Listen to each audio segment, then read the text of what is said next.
Hey, good morning good people. Kembali ke Team Day. This is a Leadership Day. Hari ini kita bicara tentang STM.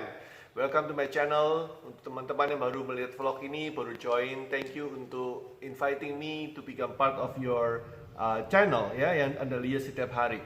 Now, hari ini kita bicara tentang leadership ya. Saya ingin mengangkat sebuah topik yang sangat relevan sekali dalam kondisi seperti ini, di mana para leader biasanya akan show off terhadap timnya dia, bagaimana caranya menghandle masalah krisis seperti ini. Kita udah masuk minggu ketiga, jadi most leaders, beberapa perusahaan, saya percaya hampir semua perusahaan di luar sana, di Indonesia, di Surabaya, di kota saya, dan di Indonesia pada umumnya, sudah mempelajari bagaimana caranya mengambil tindakan, bagaimana bersikap. Panik sudah hampir tidak saya rasakan setiap kali saya telepon ke klien saya. Ada beberapa yang masih panik, tapi most of them sudah nggak terlalu panik karena sudah menjadi agak sedikit kebal gitu ya, agak sedikit mati rasa, numb ya, ada sedikit mati rasa terhadap kondisi ini. Nah, ada hal yang menarik yang membuat saya cukup cukup worry kepada beberapa kasus, yaitu ketika ada seorang leader yang mengatakan kepada saya over the Zoom bahwa dalam kondisi seperti ini seorang pemimpin tidak seharusnya menunjukkan rasa takut. Saya ulangi lagi ya, ini sesuatu yang membuat saya worry, membuat saya sedikit kepikiran begitu ya, terus terang, karena ini sesuatu yang kurang benar. Seorang leader mengatakan kepada saya, leader dalam bisnis mengatakan saya over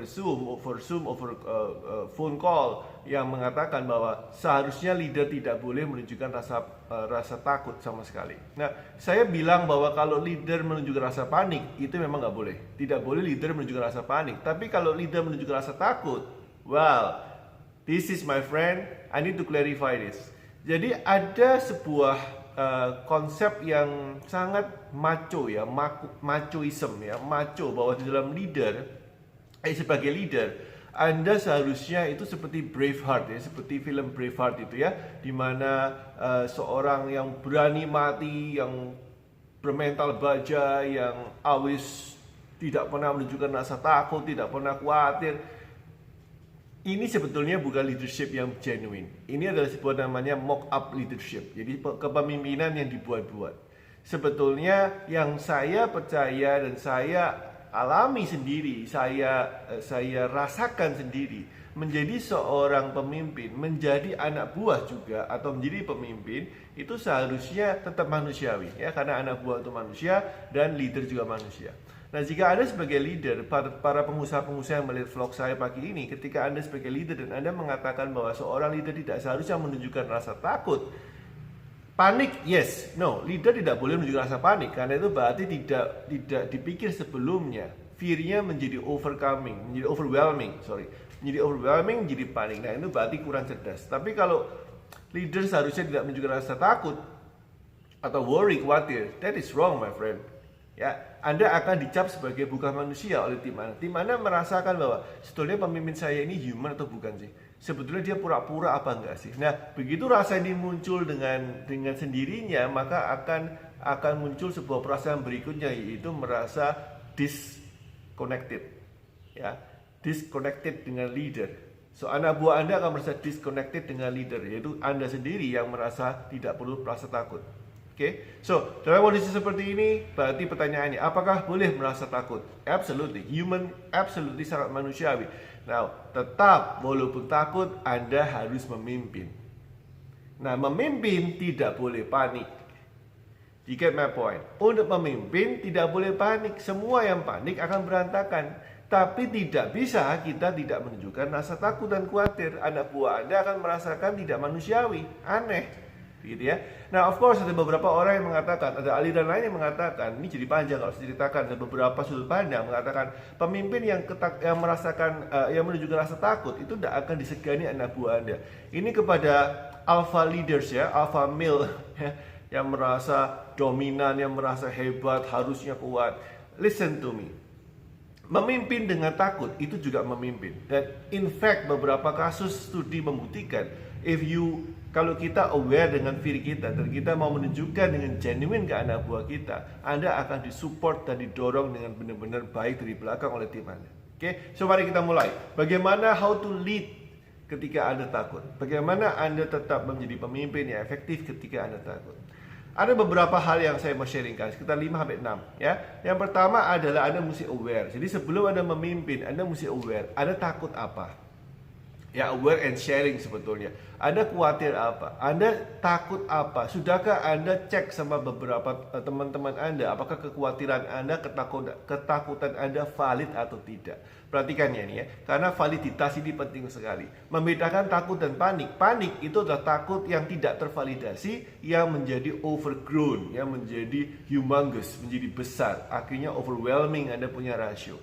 Logik. Ya, now Anda mesti verifikasi, Anda mesti aware, Anda khawatir, Anda takut di mana. And then Anda sharekan setelah itu benar-benar tervalidasi. Betul, takut saya ini berdasar, bukan tidak berdasar, Anda sharekan. Jadi pertama adalah aware and share kepada tim Anda. Aware dulu, kemudian Anda validasi, kemudian Anda sharingkan kepada tim Anda. Kenapa Anda perlu sharingkan? Supaya tim Anda merasakan bahwa apa yang pemimpin mereka itu sudah memvalidasi rasa khawatir dan takut ini menjadi sebuah data, fakta yang harus dihadapi.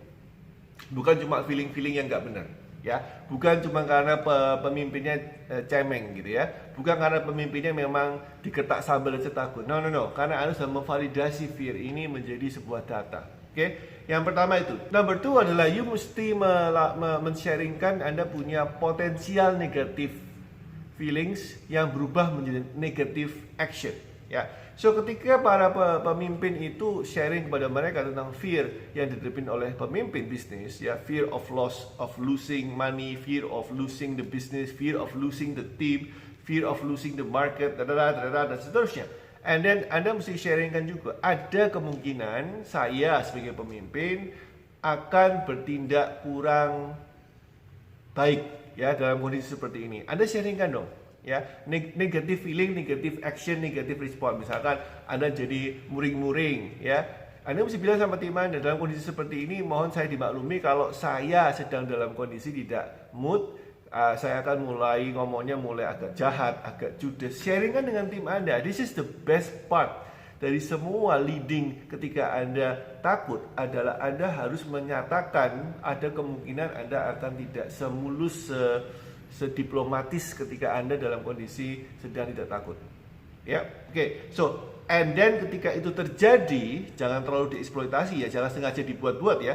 Ketika Anda tidak sengaja kemudian membentak anak buah atau mengatakan hal yang tidak seharusnya atau merasa Anda terlalu marah berlebihan, Anda minta maaf kepada tim Anda. Again, saya nggak salah bilang, minta maaf kepada tim Anda, bilang, sorry, ini saya overacting ya, memang kondisi ini memang tolong dimaklumi, tapi tetap ini tidak seharusnya saya lakukan. Ya, Anda minta maaf. That's it, nggak usah berlebihan. Kalau minta maaf berlebihan malah jadi lucu ya. Tapi at the end of the day Anda mesti sharingkan bahwa oke, yang kemarin saya ngomong itu sebetulnya nggak boleh terlalu nggak boleh karena itu terlalu berlebihan. Oke, so apologize to them. Kemudian yang kedua adalah relate ya. At the end of this sharing kepada tim Anda mesti membiarkan mereka juga untuk atau menanyakan kepada mereka untuk sharing dia punya fear dan sharing mereka punya worriness. Nah, kalau saya bilang bahwa it takes two to tango ya, butuh teamwork, itu butuh 2 orang untuk berdansa, butuh 2 orang, minimal 2 dan lebih untuk melakukan kerjaan-kerjaan hebat. Dalam kondisi krisis seperti ini, dalam kondisi yang tidak tentu seperti ini, Anda perlu mengajak tim Anda juga untuk men-sharingkan mereka khawatir apa, feeling apa yang mereka khawatirkan. Kemudian afirmasi kepada tim Anda apa yang salah, apa yang benar. Ini exactly seperti langkah pertama yaitu awareness, tapi Anda yang akan memvalidasi perasaan tim Anda. Tim Anda mungkin bilang, Pak saya khawatir kalau dipecat. No. Anda mesti bilang, no, saya nggak ada plan untuk memecat by the way. Ya, mungkin ada perampingan perusahaan, mungkin ada pengurangan gaji, tapi that's something like validasi yang dibutuhkan oleh tim Anda. Jadi kita masuk ke bagian yang paling penting, yaitu namanya adalah plan action together. Now, bagian paling penting ini adalah ketika Anda sudah melewati masa tadi awareness, kemudian negative feeling, kemudian relate ke tim Anda masuk ke dalam plan action together. Apa artinya ini? The best part di dalam menghadapi kondisi seperti ini as a team, Anda harus plan together, act together secara bersama-sama.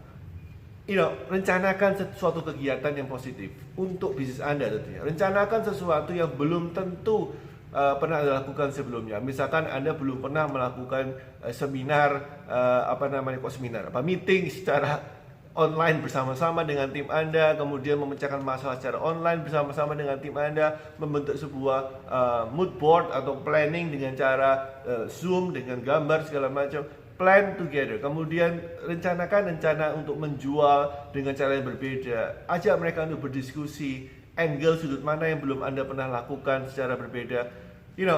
Plan, act together. This is one of the best remedy untuk menjalankan mengarungi kondisi nggak pasti ini dan memimpin di mana dengan bagus. And then finally adalah kita bilang namanya feedback. Karena Anda melakukan plan act together dengan cara yang belum pernah dilakukan, karena namanya juga kondisi ini beda dengan kondisi normal, maka Anda harus sebagai pemimpin pertama kali yang meminta dikoreksi, diminta feedback kepada tim Anda. Jangan Anda terus yang memberikan feedback. Anda bilang sama tim Anda, guys, ini yang project kita kemarin bagaimana ya? Kok saya kurang puas, ini ada yang salah di mana. Ingat, hati-hati ya, karena kebanyakan feedback ini biasanya kalau pemimpin itu yang dirasakan oleh anak buah adalah feedback ini serasa anak buahnya yang mau dihakimin karena dia tidak becus bekerjanya. Balik kondisi ini menjadi no, kalau ada yang keliru ya keliru bersama. Namanya ini adalah eksperimen yang belum pernah kita lakukan bersama-sama. Oh, I hope you get my point, right? Ketika feedback ini diluncurkan, dikatakan, Anda harus membuat posisinya menjadi sangat nyaman untuk mereka untuk mengkritik, memberikan masukan, mengkoreksi. Ya, karena sebetulnya ini sesuatu yang belum pernah dilakukan. Well, that's it guys. Anda perlu ingat bahwa memimpin dalam takut itu boleh dan sah. Yang tidak boleh adalah memimpin dalam panik. Ya. Leading when you are afraid it's okay, and even buat saya itu lebih commendable, lebih terpuji. Ya, karena berarti Anda tetap takut tapi tetap memimpin. Tapi kalau memimpin dalam panik is a big no-no. Oke, supaya tidak panik bagaimana? Anda mesti validasi, awareness, kemudian and seterusnya. Lihat vlog saya lagi yang dari awal jika Anda miss my point. Semoga ini bermanfaat untuk Anda. Selamat memimpin. Semoga perusahaan Anda, bisnis Anda menjadi lebih baik dan bisa melampaui krisis ini. Stay safe, stay healthy my friend. I see you tomorrow. Boom.